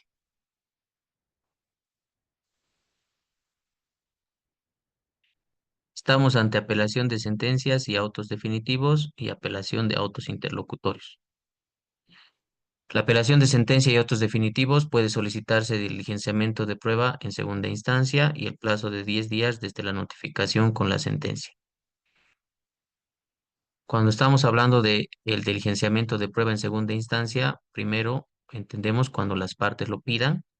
Segundo, cuando las pruebas no han sido diligenciadas por causas no imputables a las partes. Cuando se trate sobre hechos posteriores a la sentencia y cuando se trate de desvirtuar un documento que no se pudo presentar en primera instancia, ¿no? En ese caso, podemos solicitar el diligenciamiento de prueba en segunda instancia. La apelación, perdón, en el plazo de 10 días de la notificación con la sentencia, plazo de 10 días para que la parte contraria se adhiera o funde los agravios.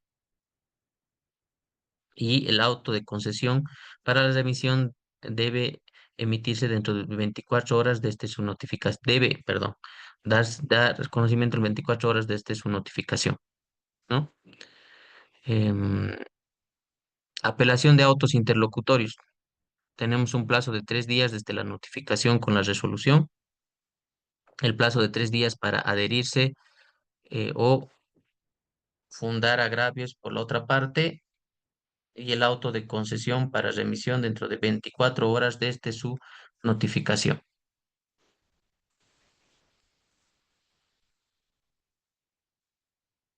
Es el procedimiento que tenemos en primera instancia.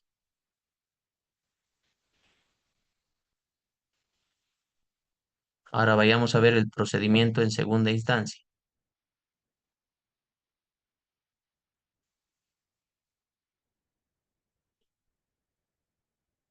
Cuando estamos ante el efecto suspensivo, tenemos el decreto de radicatoria, la audiencia en el plazo de 15 días para diligenciar prueba o mejor proveer y 20 días para emitir auto de vista, el sorteo de vocal relator para que resuelva el ATCEM. Si existe disidencia, se constatarán los argumentos y se llamará al vocal de otra sala para dirimir dentro de los 20 días. ¿Disidencia entre quiénes? Entre los vocales, ¿no? En ese caso, se llama a un tercero para que pueda dirimir en el plazo de 20 días. La notificación se realiza en secretaría y procede el recurso de casación únicamente cuando está permitido por ley. Eso es cuando estamos ante el efecto suspensivo. Respecto al efecto devolutivo,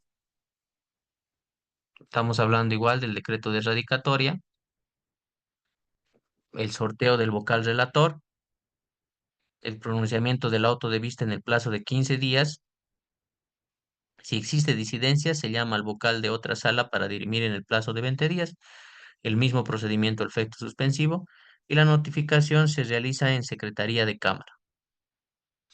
Al respecto, el auto de vista debe circunscribirse a lo resuelto por el inferior y los argumentos del recurso de apelación.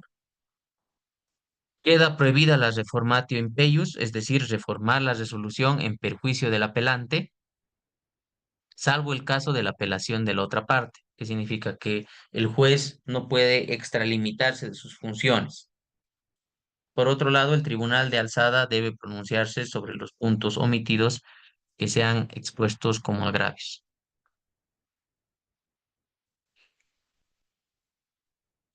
Recurso de casación.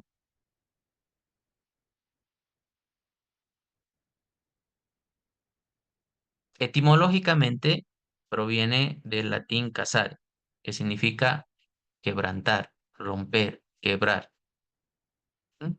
Entonces entendemos por ello que estamos ante el quebrar legalmente el curso del proceso, ¿no? Casare, quebrar legalmente el curso del proceso. Surge en Francia después de la Revolución Francesa con la creación del Tribunal de Casación como un órgano del poder legislativo que ejerce un control sobre la labor de los jueces. Entonces, en una primera instancia, em, el Tribunal de Casación era parte del órgano del poder legislativo, ¿no? Del poder legislativo. Se anulaban sentencias cuando contravenían el texto expreso de la ley.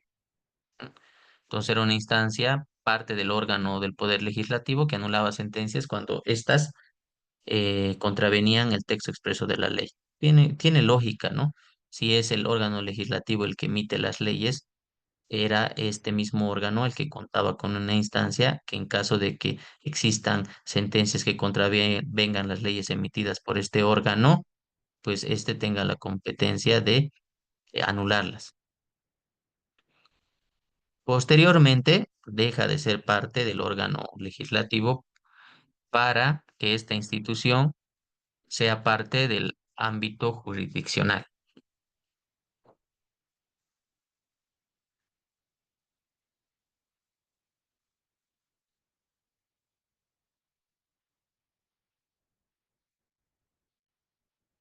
Se congeló mi pantalla.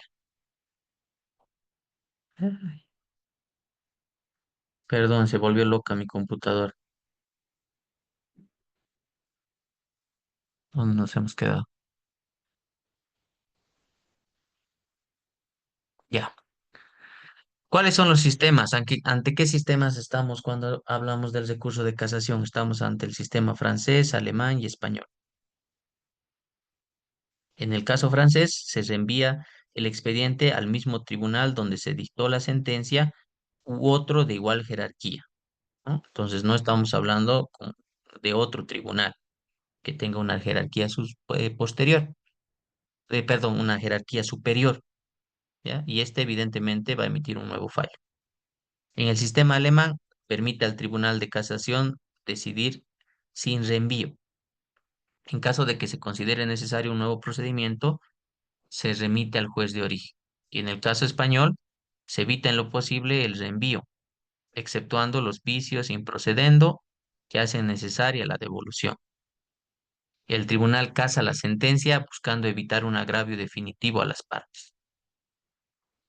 Podemos concluir entonces que el recurso de casación es un recurso extraordinario que se interpone ante supuestos determinados expresamente por ley, teniendo exigencias formales adicionales a las que tradicionalmente se consideran para cualquier otro recurso. A través de él se pretende la revisión de los autos y sentencias expedidas en revisión por salas civiles superiores. Es un medio impugnatorio que tiene un efecto revocatorio, pero también rescisorio dependiendo de la causal que lo motiva. Se puede afirmar por ello que tiene naturaleza mixta. Ahora, el recurso de casación procede contra autos de vista dictados en proceso ordinario y demás casos establecidos por ley, y no procede en procesos ordinarios derivados de resoluciones que emanan en proceso extraordinario. ¿Cuáles son las causales de casación? Lo expresamente previsto en la normativa: violación de la ley, interpretación errónea de la ley, aplicación indebida de la ley. Cuando hablamos de aplicación indebida de la ley, estamos ante el error injudicando. Error de derecho en las pruebas y error de hecho en las pruebas. Esas son las causales de casación. Violación de la ley: no aplicar un hecho a un hecho específico la regla que corresponda. Eso es violación de la ley, ¿no? Ahora, esta no aplicación a un hecho concreto, la norma que corresponde, vulnera el alcance del precepto y puede darse por desconocimiento o inaplicación de la normativa. En ese caso estamos ante violación de la ley. Entonces estamos hablando ante una negligencia o también ante una inaplicación voluntaria. Interpretación errónea de la ley: otorgar alcances diferentes a los que la ley implica pese a aplicar la norma correcta. En ese caso estamos ante el error de la premisa mayor. Aplicación indebida de la ley: error injudicando. No existe error en el entendimiento de la ley, pero se aplica un supuesto fáctico que no corresponde. Por lo tanto, estamos ante un error en la premisa menor. Cuando hablamos de error en la premisa mayor, estamos hablando de la interpretación errónea de la ley, y cuando hablamos de un error de la premisa menor, estamos ante una aplicación indebida de la ley, un error injudicando.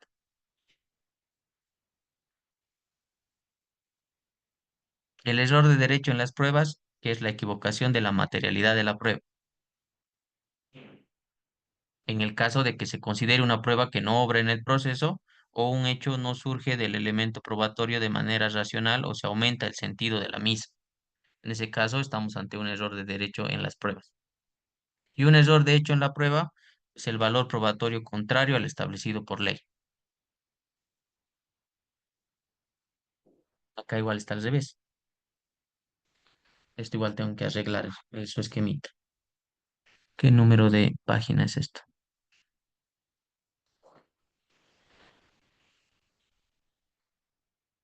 En caso de que estemos ante el error de derecho en las pruebas, estamos ante el valor probatorio contrario al establecido por ley.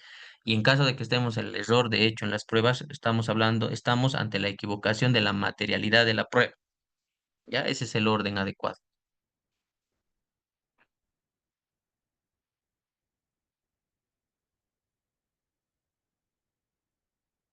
¿Qué prosigue? Notificación con el auto de vista en el plazo de 10 días para su interposición ante el mismo tribunal que emitió el fallo. El agraviado se encuentra legitimado para interponerlo. Se aplica el principio per saltum, es decir, que no puede invocarse agravios que no han sido reclamados en apelación, y se suspende el cumplimiento definitivo de la sentencia. En caso de ser improcedente, se tiene por ejecutoriada la sentencia Recibidos sobrados por el Tribunal Supremo, se analiza la procedencia en el plazo de 3 días. El auto de concesión, 15 días para proveer el importe de los gastos bajo pena de caducidad, y la parte adversa puede responder en el plazo de 10 días.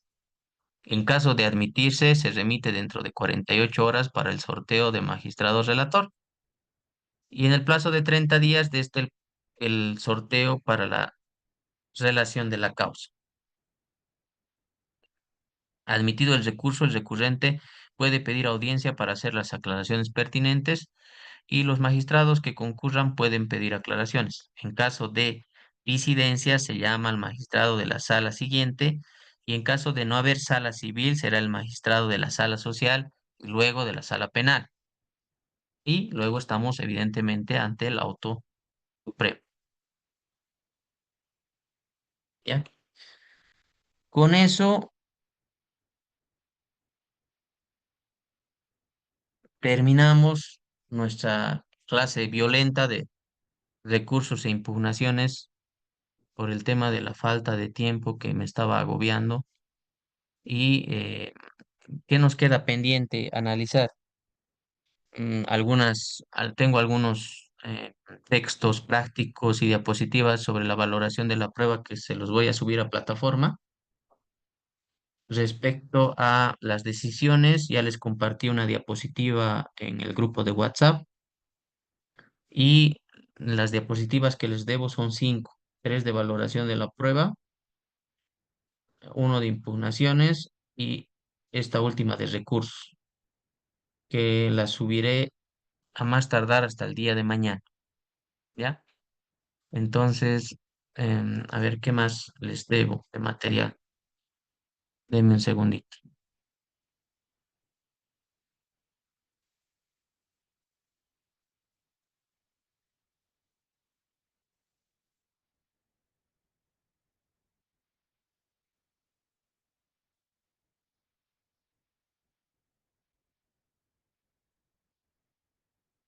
La contestación de la demanda ya subí, norma procesal ya subí, desarrollo del proceso primera y segunda parte también ya subí, presupuestos procesales también ya subí, recursos no subí, la prueba no subí, medios de impugnación no subí. Les debo 5 diapositivas si no estoy mal. Principios del proceso ya está en la plataforma, el proceso también, el juez, las partes y los terceros, primera, segunda, tercera parte ya está en la plataforma, decisión judicial ya les compartí, la prueba, parte uno, 2 y 3, eso falta.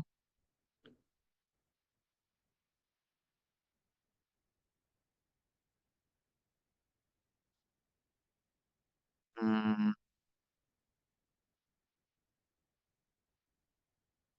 presupuestos procesales,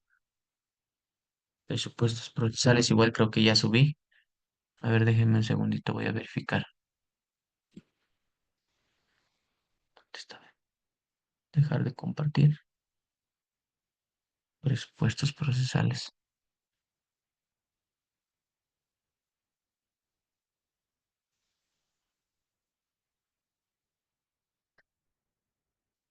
El juez y las partes en el proceso, las 3 diapositivas están.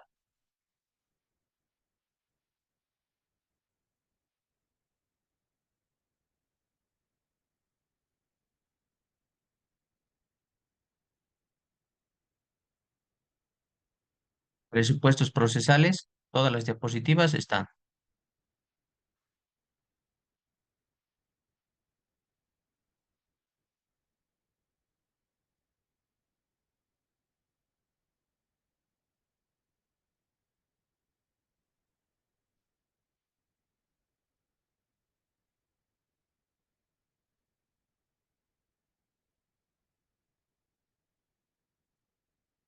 Las primeras diapositivas me falta subir, que son el proceso y principios del proceso civil.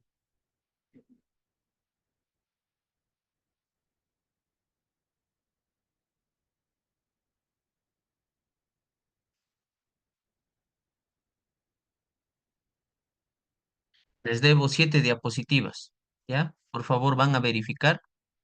Cuando ni bien suba, yo les aviso y ustedes me dicen en el grupo de WhatsApp que todo esté en orden, bueno, y con eso ya no les debería material.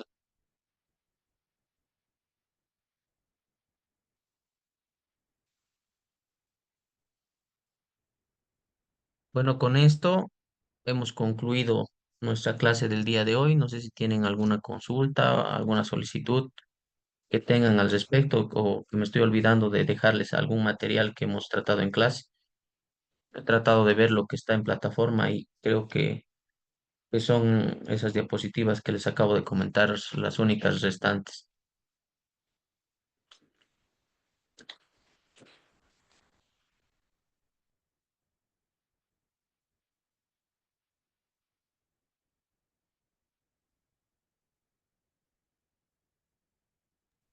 Buenas noches, doctor. Le habla Vilma Centeno. Dígame, Eh, Vilma. Me gustaría sugerir que podamos ver, porque lo he visto recién en un proceso, el tema de la preferencia que tiene impuestos nacionales en cuanto al cobro de las deudas. Cuando se trata de procesos ejecutivos o coactivos, Ya, evidentemente hay gravámenes que se están ejecutando, pero si impuestos nacionales pone un gravamen, a pesar de que sea posterior a la hipoteca, creo que sí goza de cierta preferencia de acuerdo al código tributario. Entonces me gustaría ver un poco eso, porque yo he visto una resolución de que habla de que tiene preferencia sobre otros gravámenes inscritos, con excepción de los derechos laborales, ¿no es cierto? Pero también ya, habla de una excepción que este derecho preferente lo tiene siempre que los derechos anteriores hayan sido inscritos antes de la notificación con la resolución determinativa. Es decir, ya, cuando impuestos inicia un proceso para el cobro de las deudas o de los impuestos impagos a los deudores tributarios, hace una resolución determinativa y notifica. Y a pesar de que su hipoteca o su gravamen sea inscrito de forma posterior, ellos gozan de esta preferencia a partir de esta notificación al contribuyente. Entonces, ese punto, al menos a mí no me queda tan claro y me gustaría una mayor explicación en ese ya, sentido. eso es, tenemos que analizar el Exactamente. artículo 100, 110 del Código Tributario, en realidad. sí, del 112 creo que, si no estoy mal, ¿ya? El De la ley 20. 110, sí, del Código Tributario habla de esta ¿Ya? preferencia, pero por excepción. Claro, es el privilegio general que tiene sobre los Sí, bienes del deudor, ¿no? claro. Y al respecto se concluye evidentemente que la preferencia de los impuestos sobre procesos específicamente civiles, ¿ya? Cuando estamos, por Sí, ejemplo, ante la prelación de créditos tributarios, ante medidas precautorias y embargos, ante procesos coactivos fiscal, pero sí. existen límites a los embargos civiles, ¿no? Sobre bienes del contribuyente. Eh, Así es. entonces, en ese caso, evidentemente el fisco puede reclamar prioridad sobre la ejecución de los bienes, tal como lo Pero señala la ley 2492. en ese caso, no, yo particularmente tengo una crítica a la normativa, puesto que uno como A ver, díganos. acreedor, hay uno como acreedor, por ejemplo, inscribe una hipoteca el día de hoy, pero desconoce que el fisco está iniciando, pues, o que impuesto está iniciando un proceso de cobro y ha hecho la resolución determinativa, qué sé yo, hace una semana atrás. ¿Cómo el nuevo acreedor va a conocer si el deudor no le comunica que ya tiene notificación con resolución determinativa de que se le va a embargar su inmueble? A pesar de que esta no haya sido inscrita en derechos reales y yo inscribía primero mi hipoteca, aún así impuesto va a tener preferencia sobre mi acreencia. Entonces, en ese sentido, yo tengo la crítica de que si la ley le establece una preferencia, y el límite o la excepción es la fecha de la notificación con la resolución determinativa, pero no hay forma de que el nuevo acreedor conozca si el deudor oculta esta información, ¿no? No es, en realidad es una crítica a la norma más que a otras cosas. Claro, porque ahí tendríamos que analizar la existencia de garantías reales previas, ¿no? O Sí, los derechos adquiridos de buena fe, exactamente. o analizar incluso estos procesos de quiebra o concurso preventivo. o la prescripción de la deuda tributaria. A ver, Es- al respecto, Vilma, voy a tratar de buscar, creo que tengo un artículo que escribí al respecto y para que se los pueda compartir, ya haciendo una reflexión sobre el tema específico que usted nos está compartiendo el día de hoy. Gracias, doctor. A ver, me voy a anotar, si no me olvido.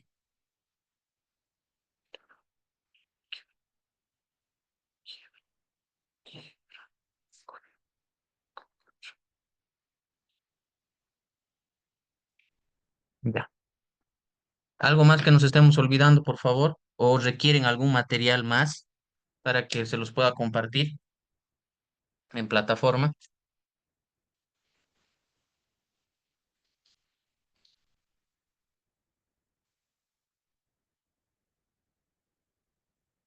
Bueno, recordemos las fechas que tenemos. 14 de marzo tenemos la presentación del foro. Y si no estoy mal, el 20, ¿qué fecha les dije? ¿El 21? No, 22 creo que es, ¿no? Ya no recuerdo. ¿Qué fecha les dije el trabajo final? A ver, déjenme revisar. Porque ya hice la instructiva. Pero a ver, ¿dónde lo anoté?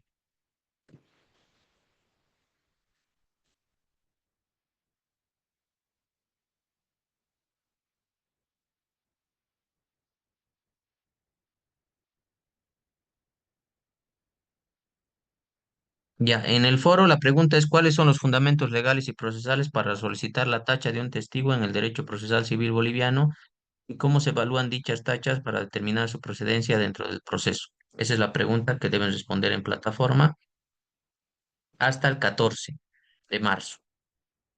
O sea, tienen una semana y un día para responder esa pregunta en el foro. Ya saben, máximo 2 párrafos. ¿Cuál es su trabajo final?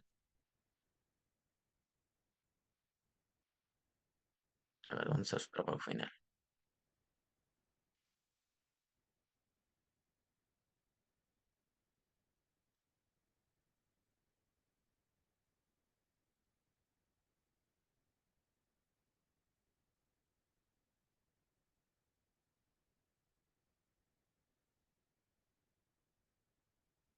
Deben analizar una disputa por el incumplimiento de un contrato de compraventa. El objetivo es demostrar la aplicación de los principios y normativas del derecho procesal civil boliviano sobre la valoración de la prueba mediante el análisis y resolución de un caso concreto. Este caso concreto, y yo ya les paso redactando, es un caso súper cortito que deviene por la disputa por el incumplimiento de un contrato de compraventa de un vehículo, ¿ya? Las pruebas presentadas son contrato de compra-venta, firmado por ambas partes, fotografías de vehículo tomadas por el demandante, peritaje mecánico solicitado por el demandante y testimonio de un tercero que presenció la transacción. Solo 4 pruebas, el análisis de 4 pruebas. ¿Cuáles son las instrucciones? Identificar los hechos controvertidos en el caso, clasificar y analizar las pruebas presentadas, aplicar los principios de valoración de la prueba establecidos en el Código Procesal Civil Boliviano y emitir una resolución fundamentada sobre este pequeño casito. Esa es su tarea. Máximo 5 planas, normal 3 planas. Times New Roman 12, interlineado 1.5. Ese es su trabajo final. Con eso concluimos nuestra clase del día de hoy. Espero que estén muy bien. Cualquier cosa, duda y demás, saben que pueden escribirme al WhatsApp, pero por favor les ruego que no me escriban a las 10, 11 de la noche, ¿no? Entiendo que están muy ocupados, pero me di cuenta que siempre a esa hora nomás me escriben y ya entenderán que a esa hora yo ya estoy poco agotado como para poder responderles. Entonces les ruego que puedan escribirme en el transcurso del día y yo ni bien me desocupe les respondo, les devuelvo el mensaje, por favor. ¿Ya? Con eso nos despedimos. Cualquier cosa estoy a su servicio.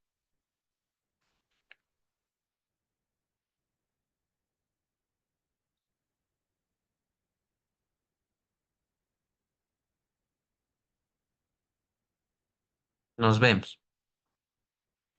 Que tengan buena noche. Buenas noches, doctor. Buenas noches, colega. Buenas noches, doctor. Buenas noches. Buenas noches, doctor, y gracias. Buenas noches, Mariana. Buenas noches, doctor. Gracias por todo. Buenas noches.